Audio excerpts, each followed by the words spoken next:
आज 19 फरवरी को राजस्थान का बजट 2025 पेश किया। राजस्थान के बजट में दिया कुमारी ने किसानों को बड़ा तोहफा दिया है, तो वहीं दिया कुमारी ने पीएम किसान सम्मान निधि की राशि को बढ़ा दिया है।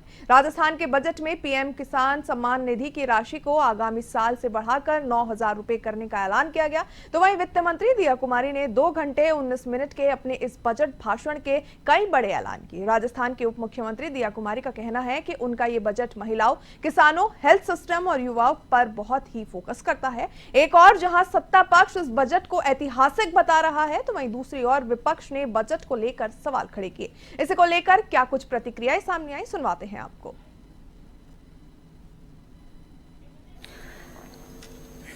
अब मैं माननीय सदन में वर्ष 2024-25 के संशोधित अनुमान एवं बजट अनुमान 2025-26 प्रस्तुत कर रही हूं। वर्ष 2024-25 के संशोधित अनुमानों का विवरण इस प्रकार है।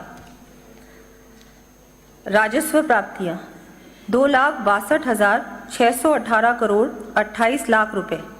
राजस्व व्यय 2,94,557 करोड़ 43 लाख रुपए। राजस्व घाटा 31,939 करोड़ 15 लाख रुपए। पूंजी खाते में प्राप्तियां 2,36,335 करोड़ 87 लाख रुपए। पूंजी खाते में व्यय 2,04,289 करोड़ 79 लाख रुपए। राजकोषीय घाटा 70,090 करोड़ 84 लाख रुपए। वर्ष 2025-26 के लिए बजट अनुमानों का संक्षिप्त विवरण इस प्रकार है।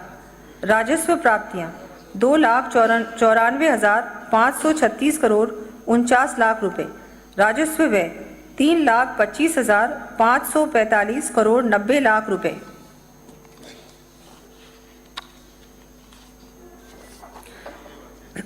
राजस्व घाटा 31,009 करोड़ 41 लाख रुपए।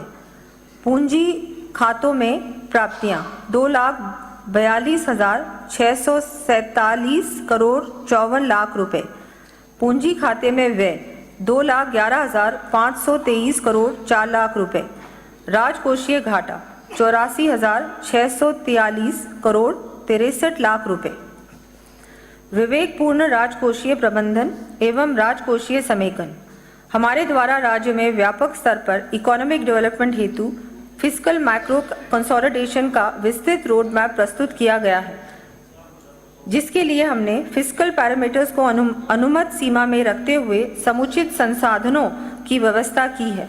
बजट अनुमान 2025-26 में राज्य के राजकोषीय मानकों का विवरण निम्न प्रकार है।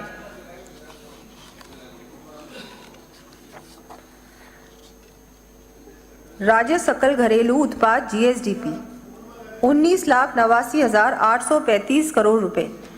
आज का बजट राजस्थान के विकास के लिए राजस्थान 47 विजन 2047 को मान करके हैं। ग्रीन बजट पहली बार पेश हुआ राजस्थान की विधानसभा के इतिहास में और सर्वस्पर्शी, सबका हित साधने वाला, सबका विकास करने वाला सर्वांगीण विकासोन्मुख बजट पेश हुआ है। इस बजट से आम नागरिक को न केवल फायदा हुआ पर हर वर्ग को फायदा हुआ, चाहे हमारे युवा है, चाहे हमारी महिला है, चाहे हमारे बेरोजगार है, चाहे हमारे किसान है, सभी को हित साधा गया है और सभी के सर्वांगीण विकास को रखते हुए यशस्वी मुख्यमंत्री ने बजट बनाया था और हमारे यशस्वी वित्त मंत्री ने बजट का भाषण किया। 2 घंटे 35 मिनट का बजट राजस्थान के विकास में माइलस्टोन साबित होगा। मेरा आपकी मार्फत मेरे प्रतिपक्ष साथियों से निवेदन है, वो कृपया लिस्ट बनाते हैं कि उनसे कौन से काम जो हम कर रहे हैं, तो फिर उन्होंने क्यों नहीं किए। उनका एक ही आदत है, समालोचना, आलोचना, कोई भी नई विषय नहीं उनके पास, कोई विजन नहीं उनके पास। बिना विजन की अंतर विरोध से घिरी हुई कांग्रेस के पास आरोप प्रत्यारोप के सिवा कुछ भी नहीं है। हम कहते हैं आइए समालोचना कीजिए और इस बजट को देखिए, बजट को पढ़िए। हर विधानसभा क्षेत्र में कोई न कोई बजट दिया गया है, चाहे पेशेबल नॉन पेशेबल रोड का मामला हो, चाहे विधायक का जन सुनवाई केंद्र का मामला हो, पेंशन बढ़ाने का मामला हो, MSP बढ़ाने का मामला हो, महिलाओं के विकास का मामला हो, काश्तकारों का मामला हो, किसी वर्ग को ले लीजिए, सभी वर्गों के हित को साधा गया है। इसीलिए संतुलित और विकासोन्मुख बजट है। हमारी सरकार ने जो आज बजट पेश किया आदरणीय वित्त मंत्री जी ने, आदरणीय मुख्यमंत्री जी के नेतृत्व में पिछले 13 महीने में जिस प्रकार से काम हुआ है ये हम सबके सामने है। पिछले 6 महीने पहले सरकार ने जो बजट पेश किया था, विपक्ष कह रहा है कि वो बजट की घोषणाएं पूरी नहीं हुई, जबकि 682 घोषणाओं में से 672 का भूमि आवंटन और टेंडर प्रक्रिया जैसे सारे काम पूरे हो चुके हैं। तो हमने 100% करने का काम किया है। पिछली सरकार ने 4.5 साल तक तो कोई काम किया नहीं, फिर लास्ट में घोषणाएं करते हैं, वो धरातल पे नहीं नजर आती है और हमारी सरकार की कमियां निकालने की जरूर कोशिश करते हैं। लेकिन हमारी सरकार ने, चाहे से आपने देखा होगा बिजली के क्षेत्र में जिस प्रकार से नए उत्पादन के लेकर के लक्ष्य लिया है, चाहे से ERCP और इसके लिए एक राम सेतु के लिए वो बता रहे थे कि इस पर कुछ नहीं हुआ, इसका MOU हमें सामने लाए, अब MOU भी सामने आ गया है और उसके लिए बजट भी सरकार ने स्वीकृत किया है।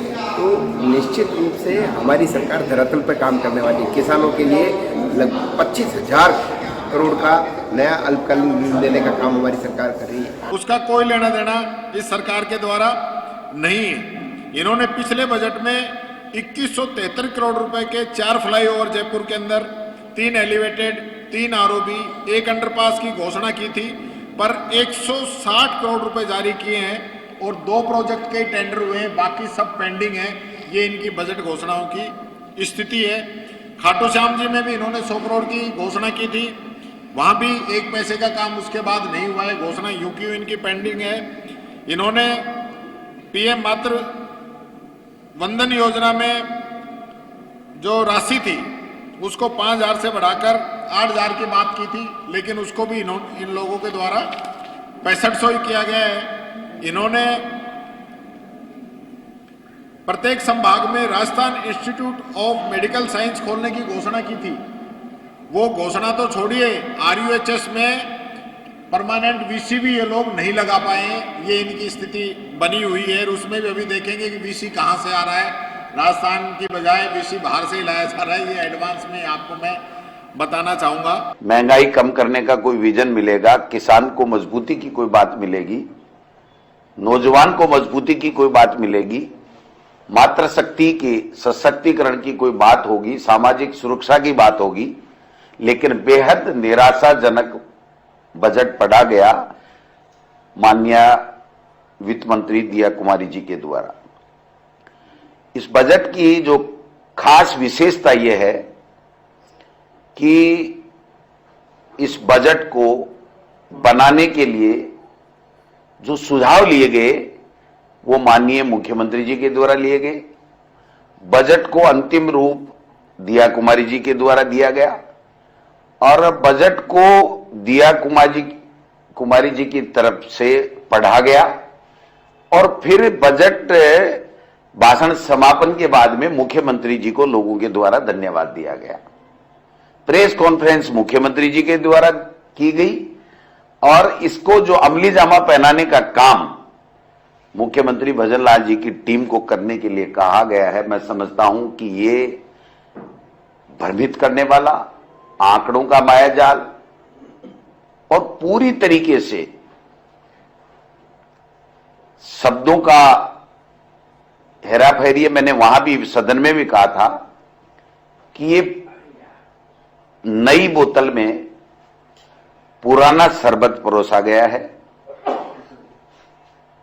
वही बातें हैं जो पिछले बजट में थी, उसमें से दिगर एक भी बात नहीं है। DPR बनाने का खेल खेला जाएगा। PPP मोड पे जो लोगों के गाड़ी कमाई से जो टैक्स दिया गया है, उससे जो इंफ्रास्ट्रक्चर डेवलप हुआ है उसको PPP मोड पे दिया जाएगा। हमेशा किसी भी बजट में ऐसा नहीं रहा, कोई भी सरकार रही हो, मिसिंग लिंक्स के लिए पैसे दिए जाते हैं।